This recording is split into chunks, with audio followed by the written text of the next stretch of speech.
미국 날짜로 수요일, 일론 머스크가 확인해준 사실입니다.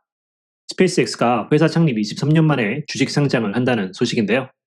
회사를 주식 상장한다는 건 더 이상 그 회사를 자기 마음대로 운영하지 못하고 매 분기마다 실적을 주주들에게 성적표로서 증명해야 한다는 걸 의미합니다. 그리고 그런 이유로 머스크는 지금까지 스페이스X의 주식 상장을 꺼려한다고 알려져 있었습니다. 스페이스X의 목표는 인류의 화성 이주이지 매출의 극대화를 통한 주가 상승이 아니기 때문이죠. 하지만 최근 그의 마음을 바꾸게 된 새로운 기회가 있습니다. 바로 우주의 인공위성을 통해 운영되는 데이터 센터이죠. 2025년 투자자들의 관심을 가장 많이 받은 분야는 데이터 센터입니다. 하지만 지구에서 운영되는 데이터 센터는 막대한 전력 소비 그리고 냉각 문제라는 큰 제약을 보이고 있습니다. 그리고 우주에서 운영되는 데이터 센터의 경우 24시간 태양광을 이용할 수 있기 때문에 사실상 전력 부족 문제는 걱정할 필요가 없고 우주의 낮은 온도 때문에 데이터 센터의 냉각 문제도 해결할 수가 있죠. 이론적으로는 사실상 데이터 센터를 운영하기에 완벽한 환경인 겁니다. 비록 우리 같은 일반인들에게는 공상과학 같은 이야기지만 화성으로 인류를 이주시키겠다는 머스크에게 이 정도는 전혀 불가능한 이야기가 아닙니다. 머스크만 우주 데이터 센터에 주목하는 게 아닙니다. 구글은 선캐쳐라는 프로젝트를 최근 발표했고 아마존의 창업자이자 스페이스X의 경쟁 업체인 블루 오리진의 창업자인 제프 베조스 역시 우주 데이터 센터에 관심을 보이고 있습니다.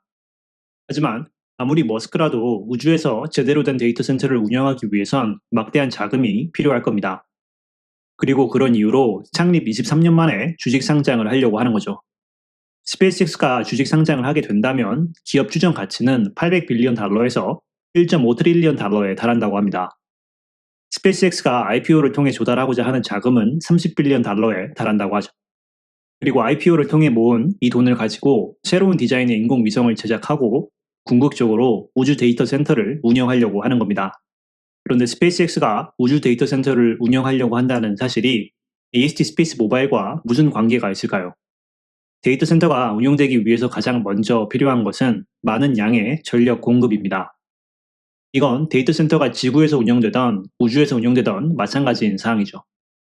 아까 우주 데이터 센터의 장점이 태양광을 기반으로 사실상 전력을 24시간 공급받을 수 있다는 것이었는데 위성 하나가 많은 양의 전력을 공급하기 위해선 결국 태양광의 크기가 중요할 수밖에 없습니다.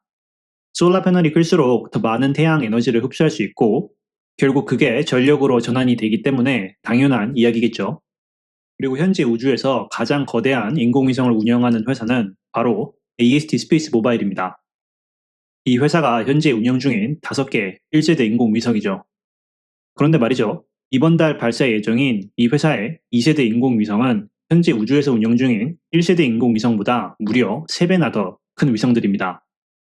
이 위성들은 하나당 크기가 2400 스퀘어 피트에 달하는데 2400 스퀘어 피트면 농구장 코트의 절반에 가까운 엄청난 크기입니다. 그리고 이렇게 솔라 패널의 면적이 거대하기 때문에 2세대 위성 하나당 공급할 수 있는 전력의 양이 100kW 이상이라고 합니다. 최근 한 컨퍼런스에서 AST 프레젠트가 현재 AST보다 우주에서 더 많은 전력을 공급할 수 있는 회사는 없다 라는 표현을 한 이유이죠. 우주 데이터 센터를 디자인할 때 얼마나 많은 전력을 공급할 수 있는가를 고민하는 건 일론 머스크 역시 마찬가지입니다. 스타링크의 3세대 인공위성의 경우 20kW 정도의 전력을 공급할 수 있고 인터넷 신호를 위한 페이스드 어레이를 떼버리면 100kW 이상의 전력을 공급할 수 있을 것이다. 그렇기 때문에 우주 데이터 센터라는 프로젝트가 가능하다. 이런 이야기를 하고 있는데요.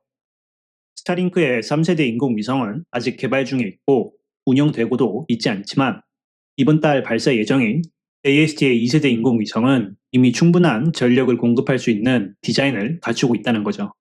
우주에서 이렇게 거대한 솔라 패널을 가지고 있는 인공위성을 디자인한다는 것 생각보다 쉬운 일이 아닙니다.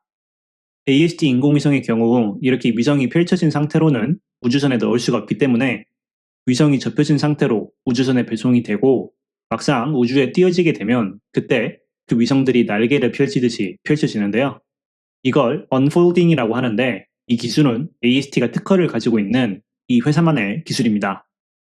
최근 엔비디아가 투자 중인 스타클라우드라는 회사가 세계 최초로 우주에서 AI 트레이닝이 가능한 인공위성을 발사하고 운영하고 있는데요.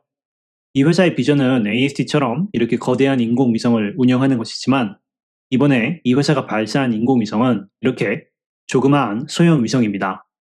꿈은 원대하지만 이렇게 거대한 솔라 패널을 가진 위성을 제작할 능력은 아직 없는 거죠. 이런 새로운 기술을 가진 위성을 디자인한다고 끝이 아니죠. 대량 생산은 또 다른 문제입니다. 그리고 AST는 이런 새로운 디자인의 위성을 대량 생산하는 과정에 있습니다. 물론 이 회사도 최근 1년 동안 위성의 대량 생산을 하기 위해 많은 시행착오가 있었지만 이제 점점 그 목표 달성이 눈앞에 다가오고 있죠.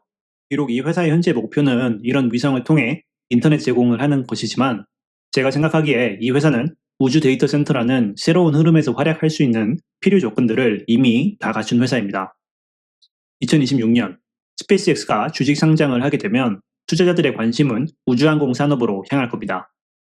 그리고 그들 중 일부는 분명 AST 스페이스 모바일 역시 스페이스X만큼이나 무궁무진한 발전 가능성을 지닌 회사라는 걸 인식할 것이라 생각합니다.